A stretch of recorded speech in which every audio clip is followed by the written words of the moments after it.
Hello everybody, welcome to Hard Reset Pro. Today I'm gonna show you how to create a group text message on Google Pixel 8.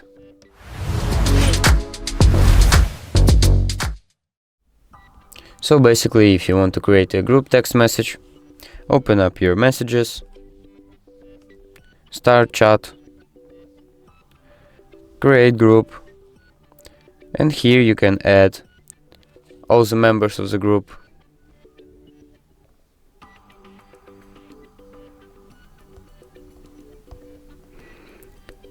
And when you did, choose all the group members,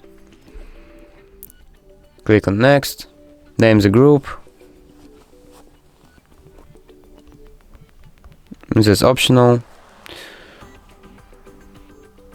and basically that's it. You created this group, MMS with Andrew and 3 others. So that's how you create a group text message on Google Pixel 8. So thank you for watching and subscribe for more.